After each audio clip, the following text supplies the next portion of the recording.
হার না মানার নতুন পর্বে আপনাকে স্বাগতম। আজ আমি তোমাদের সাথে জীবনের এক গুরুত্বপূর্ণ বিষয় নিয়ে কথা বলতে চাই। সেটি হচ্ছে ঝুঁকি নেওয়া এবং ব্যর্থতাকে আলিঙ্গন করা।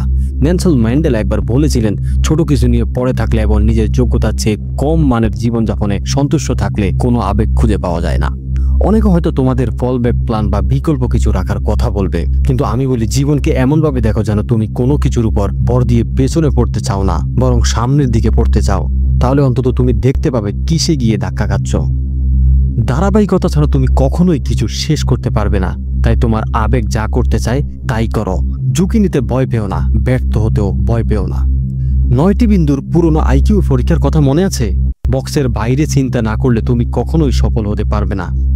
রেজি জ্যাকসন বেসবলে 2600 বার স্ট্রাইক আউট হয়েছিলেন, কিন্তু মানুষ তার হোম রানগুলোই মনে রাখে। টমাস এডিসন 1000 বার ব্যর্থ হয়েছিলেন, কারণ 1001তম বারে তিনি লাইট বাল্ব আবিষ্কার করেন। প্রতিটি ব্যর্থতাই আমাদের সাফল্যের এক ধাপ কাছে নিয়ে যায়। জীবন মানেই ব্যর্থতা।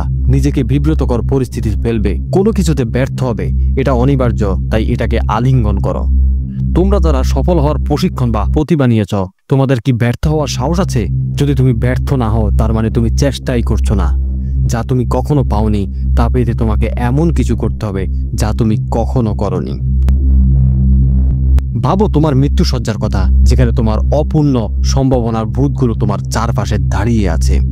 সেই সব ধারণা, সেই সব প্রতিভা যা তুমি কখনো ব্যবহার করনি, তারা রাগান্বিত, হতাশ। তারা বলছে, আমরা তোমাদের কাছে এসেছিলাম কারণ তুমি তোমার জীবন দিতে পারতে, আর এখন আমাদের তোমার সাথেই কবরে যেতে হবে।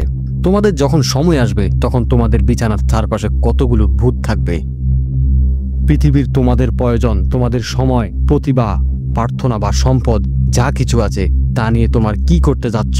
কখনো হতাশ হবে না, কখনো পিছিয়ে থাকবে না। তোমার সবকিছু দিয়ে চেষ্টা করো, আর যখন জীবন পড়ে যাবে, মনে রেখো সামনের দিকে এগিয়ে যাও।